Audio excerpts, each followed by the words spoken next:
Bom, pessoal, professor Vimerson Dantas, né? Vamos começar aqui o nosso esquenta da Polícia Civil da Bahia 2022. Exatamente, né?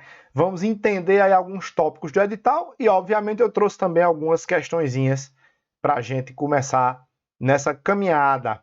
Tranquilo? Vamos embora. Bom, olha só. Primeira coisa, vamos falar um pouco do edital, né? Falar um pouquinho aí do edital. Quem se depara com essa quantidade de tópicos, né, já fica meio assustado, sabe? Maria, é muita coisa, muita informação, mas se a gente for analisar, esse edital não foge muito, né, do que já foi cobrado anteriormente pela própria banca IBFC, pela última realizadora do concurso, que foi justamente a banca VUNESP. Então segue aí mesmo, quase que o mesmo os mesmos padrões, porém com algumas adaptações devido às novas funcionalidades, às atualizações que houveram. Então, por exemplo, no edital, a gente tem aqui no tópico 2.4 as noções de e-mail. E-mail são os elementos de identificação de um smartphone, né, de um equipamento eletrônico, de um dispositivo mobile, né, como alguns autores gostam de chamar. Portas lógicas, né, a gente trabalha isso aí justamente na parte eletrônica. As portas lógicas NOR, SHOR, né, e tudo isso a gente vai ver justamente durante o nosso curso completo, né, que eu vou estar disponibilizando para vocês depois o link. Um outro tópicozinho que chama a atenção de muita gente é justamente a presença da Deep Web e da Dark Web, né, que são conceitos que não são comumente cobrados nas provas. Uma outra coisa também que inclusive fez parte do edital da Polícia Civil da Paraíba também e da Polícia Civil do Distrito Federal são os metadados de arquivos, ok? Então, a gente precisa ter atenção nisso aí, precisa entender um pouquinho o que são os metadados, que na realidade são as informações dos arquivos, né? Por exemplo, no arquivo de foto, eu vou ter o modelo da câmera, o modelo do flash, a frequência de abertura que foi feito o flash, que foi feita a foto, o fabricante da câmera, o número de série da câmera. Então, isso são os metadados. Tranquilo, pessoal? Então, são informações do arquivo. Com relação a todo o restante, né, não temos muitas alterações com relação aos últimos editais que foram publicados, inclusive esse ano, no ano de 2022. Tranquilo? Então, eu trouxe algumas questõezinhas, né, justamente para a gente começar a exercitar aí em cima da banca IBFC. Tranquilo? Como vocês já devem conhecer, a banca IBFC não tem aquela cobrança muito detalhista de alguns tópicos da informática. E sim, ela abrange num conceito geral. Particularmente, eu acredito que as questões são bem tranquilas, vão ser bem simples, né? Não tem nada de extraordinário que venha surpreender a gente. Então, vamos embora. Eu selecionei algumas questões, obviamente, já dentro do edital, né, dentro do assunto do edital, para a gente dar uma discutida aqui, para a gente dar uma conversada com relação a elas. Essa questão foi do IBGE 2022, certo? Assinale das alternativas abaixo a única que identifica incorretamente. Pessoal, lembrem-se que na hora da prova, apareceu incorretamente, automaticamente vocês já grifem. Por quê?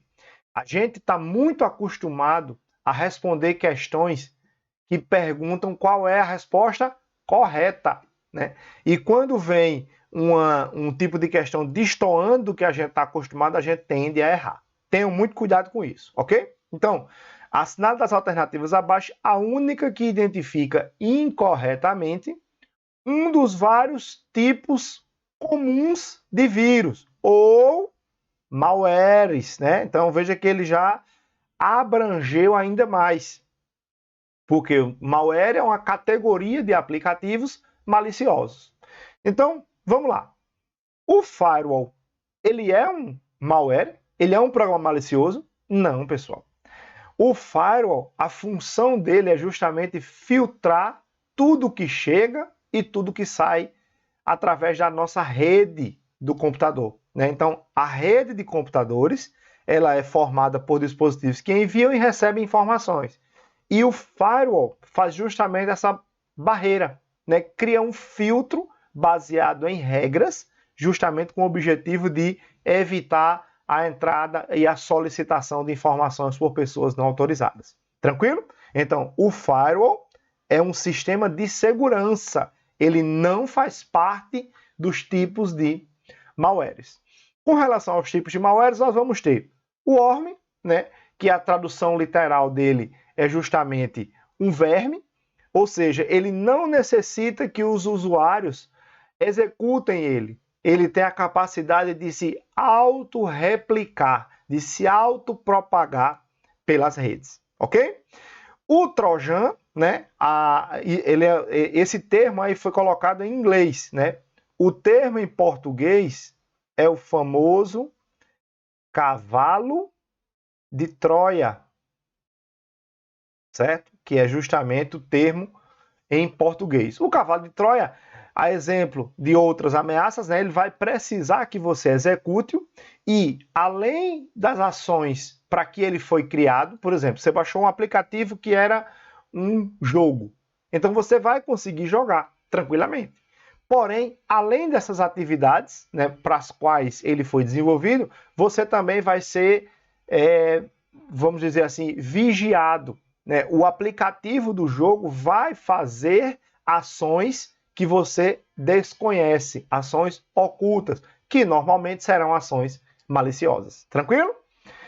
Já o keylogger, né, ele se encaixa em um tipo de spyware. O spyware é nada mais, nada menos do que um programa espião, né? Só para a gente relembrar aqui, ó, spy é a mesma coisa que espião em português. Então, existem softwares do tipo espião. Keylogger é um deles. Keylogger captura tudo que a gente digita no teclado. Também temos o Screenlogger, que vai capturar tudo que é exibido na tela do computador. E, para finalizar, vamos ter aí o Adware, né, que é justamente um aplicativo que vai mostrar propagandas e, obviamente, pode lhe direcionar para um site que não seja um site oficial e que você termine informando seus dados, né, e sendo vítima, aí, por exemplo, de um golpe de phishing. Tranquilo? Então, ficou tudo certo aí nessa questão. Letra A, né, na nossa primeira questão. Vamos para a segunda questão. Quanto à operação do sistema Windows 7 ou superior, referente aos conceitos básicos de diretórios e arquivos, olha lá, então aí é uma questãozinha que já entra o sistema operacional Windows. E outra coisa, pessoal, percebam que eles colocaram aqui, ó, ou superior. Só lembrando, hoje em dia nós já temos as versões do Windows 10 e a versão do Windows 11, né? Nas últimas provas já foi cobrado bastante o Windows 10, o Windows 11 ainda está começando a ser colocado aí no banco de dados de questões das bancas, ok? Então, quanto à operação do sistema operacional Windows 7 ou superior, referente aos conceitos básicos de diretórios e arquivos, analise as afirmativas abaixo e assinale a afirmativa, a alternativa correta. Tanto o termo técnico de pasta como diretório representam a mesma coisa. Corretamente, pessoal.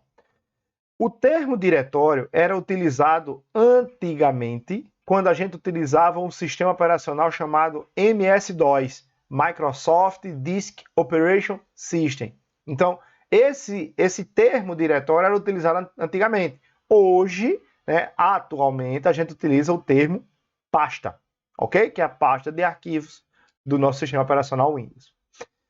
Item 2. Existe como padrão no Windows 7 a pasta denominada imagens. tanto no Windows 7, quanto no Windows 10, quanto no Windows 11, no 8, no 8.1, todas as versões do Windows têm essa pasta imagens. Um diretório somente pode comportar pastas e não arquivos.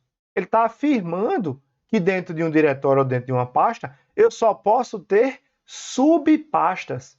E os arquivos eu vou armazenar onde? Né? Então, item errado. 1 e 2 apenas, letra B, a correta. Tranquilo, meu povo? Qualquer dúvida, lembre-se, pode colocar aí nos comentários do vídeo, que eu sempre estou respondendo com vocês. Não esqueçam de entrar no nosso grupo do WhatsApp, né, pessoal? O nosso grupo do WhatsApp, sempre eu estou postando novas questões, sempre eu estou postando novas informações do nosso curso, ok? Um abração e vamos cuidar! Questão 3. Com base nos dados da planilha do Microsoft Excel em português, abaixo, assinale a alternativa que apresenta o resultado da fórmula. Então, pessoal, primeira coisa que a gente precisa fazer é ir simplificando a fórmula. Então, vamos lá. Nessa primeira parte, ela vai pedir o valor mínimo de B1 até C2. Percebam que tem um sinal de 2 pontos, então indica que é um intervalo. Então, olha como é que o Excel ou o Calc, lembrando que também está presente o Calc no nosso edital, né? Então, olha lá, de B1 até C2. Quais são as células que ele vai contemplar? Olha aqui, todas essas. Tranquilo? Então, dessas 4 células, olha a pergunta agora. Qual é o valor mínimo? Então, percebam aqui que o valor mínimo é 11. Tranquilo? Desses 4 valores, dessas 4 células, o valor mínimo é justamente o 11. Fechado? Vamos continuar.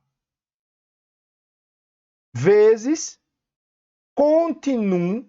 Essa função ela vai contar os números de A2, olha aqui, até C2. Neste intervalo, de A2 até C2, quantos números eu tenho? 3 números. Ok? E agora, ele me pergunta qual é o valor máximo de A1 até B2. Olha o intervalo qual é? A1 até B2, daqui para cá. Nesses 4 valores, o valor máximo é justamente 33. Seguindo agora, né, o padrão de resposta das nossas questões do Excel e do Calc, né, eu vou ter o seguinte. Primeiro, eu vou resolver a multiplicação.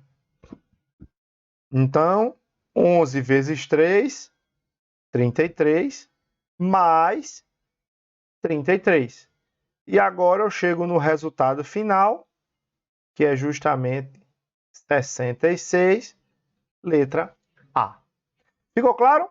Primeiro a gente simplifica e depois vamos realizar as operações básicas seguindo o padrão, né? Caso tenha parênteses ou potenciação, vem em primeiro lugar. Depois, multiplicação ou divisão. E por último, soma ou subtração. Tranquilo? Vamos lá para a questão número 4. Essa questão aí já envolve justamente os conceitos de internet. Exatamente. Assinale a alternativa que preenche corretamente a lacuna. Em muitos aplicativos de correios eletrônicos, aparece a abreviatura em língua portuguesa, CCO. Antes de mais nada, o que significa CCO, né? Com cópia oculta. ok? Ao utilizar desse recurso, permite que todos recebam o e-mail, consigam ver o endereço de quem mais o recebeu. Todo mundo vai... Quando eu mando os arquivos com cópia oculta, né? Os e-mails com cópia oculta, o endereço de outras pessoas que também receberam não vai aparecer, ok? Encaminhar um e-mail para mais de uma pessoa sem que ela saiba que a outra esteja recebendo a mesma mensagem. Olha só, pessoal. Se eu for enviar, por exemplo, um e-mail para João com cópia oculta para Pedro e para Daniel. Ok? Quando João receber o e-mail, ele não vai saber que eu mandei para Pedro e também não vai saber que eu mandei para Daniel. Quando Pedro receber, Pedro vai saber que eu mandei para João, apenas para João. Quando Daniel receber, Daniel vai ver, visualizar e vai saber que apenas João foi copiado no e-mail. E Pedro não vai aparecer para Daniel, nem para João. Daniel não vai aparecer para Pedro, nem para João. Tranquilo? Então, questão correta, letra B.